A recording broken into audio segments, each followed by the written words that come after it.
39వ May Day జరుపుకుంటున్నటువంటి Srinivas Nagar కార్మిక కర్షకులందరికీ కూడా May Day శుభాకాంక్షలు తెలియజేస్తూ ఉన్నాను.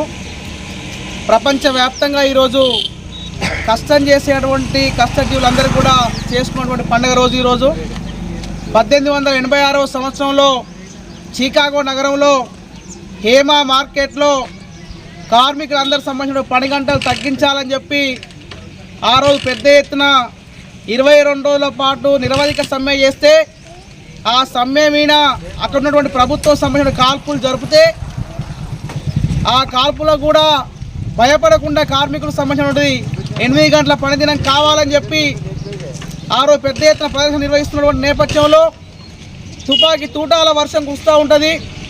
ఆ తుపాకీ తూటాల వర్షం కురిసినా కూడా వాళ్ళ యొక్క ప్రదర్శన ఆపకుండా ముందుకు సాగుతూ ఉంటారు. అక్కడ ఉన్నటువంటి ఒక కార్మికులకు సంబంధించినటువంటిది రక్తంతో తడిచినటువంటి ఎర్ర చొక్కా, తెల్ల చొక్కా మొత్తం రక్తం తడిచి ఎర్రగా అయిపోతూ ఉంటుంది. ఆ రక్తంతో చొక్కాను ఎగరేసుకుంటూ ప్రపంచ కార్మికులారా ఏకం కాండి, 8 గంటల పనిదినం మాకు సాధించేంత వరకు మేము పోరాటం విశ్రమించమని చెప్పి ఆ రోజు ఎగరేసినటువంటి ఆ ఎర్ర చొక్కా, రక్తంతో తడిచినటువంటి ఎర్ర చొక్కానే ఈరోజు మనం ఎగరేసినటువంటి ఎర్ర జెండా. అది ప్రపంచవ్యాప్తంగా అన్ని దేశాలు కుదిపేసింది. అంతర్జాతీయ కార్మిక చట్టాల రూపకల్పనకు నాంది పలికింది. మొత్తం చికాగో నగరం అంతా కూడా స్తంభించిపోయి 16 గంటల పని నుంచి 8 గంటల పనిదినం సంబంధించిన ఆ రోజు గురించి అమలైంది. కాబట్టి కార్మికులకు కష్టం చేసుకున్నటువంటి వాళ్ళందరికీ కూడా ఒక పండుగ రోజుగా 8 గంటల పనిదినం సంబంధించి సాధించినటువంటి రోజు కాబట్టి అంతర్జాతీయంగా కార్మికులందరూ కూడా ఈరోజు పండుగగా నిర్వహించుకోవడం జరుగుతూ ఉన్నది. కాబట్టి ఈ ప్రపంచంలో ఏకైక పండుగ అందరు కష్టం చేసేలో జరుపుకున్నటువంటి పండుగ మేడే పండుగ.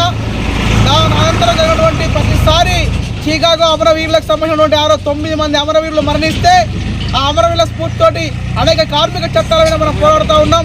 పిఎఫ్ కోసం, ఈఎస్ఐ కోసం, అదేవిధంగా వేతన సంబంధించినటువంటి దాని కోసం రకరకాల సంబంధించినటువంటి 29 కార్మిక చట్టాలను ఈరోజు భారతదేశంలో పోరాడి సాధించుకోవడం జరిగింది. కానీ ఈరోజు కేంద్రంలో ఉన్నటువంటి ప్రభుత్వం కార్మిక చట్టాలను కూడా నిర్వీర్యం చేసేటువంటి ప్రయత్నం చేస్తూ ఉన్నది. మొత్తం యజమానికి అనుకూలమైనటువంటి ప్రయత్నం చేస్తూ ఉన్నది. కార్మికులకు బోనస్ పైసలు ఇవ్వడం ఇవ్వంటుంది, పిఎఫ్ డబ్బులు కట్టడం ఇవ్వని చెప్తుంది, ఈఎస్ఐ సౌకర్యం కల్పించడం ఇవ్వని చెప్తా ఉన్నది.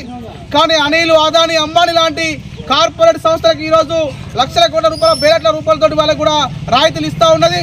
కాబట్టి మేడే అమరవీరులకు, చికాగో అమరవీరులకు మనం శ్రద్ధాంజలి ఘటించడం అంటే ఈరోజు కార్మిక హక్కుల కోసం, అందరి కోసం న్యాయంగా ఉండేటువంటి చట్టాలని కాపాడుకొని వాటి కోసం కార్మిక వర్గం అంతా ఐక్యం చేసి ఈ ప్రభుత్వం అనుసరిస్తున్న కార్మిక వ్యతిరేక విధానాలపైన పోరాటం చేయడమే ఈరోజు మన నిజమైనటువంటి నివాళి, చికాగో అమరవీరులకు అర్పించేటువంటి నివాళి.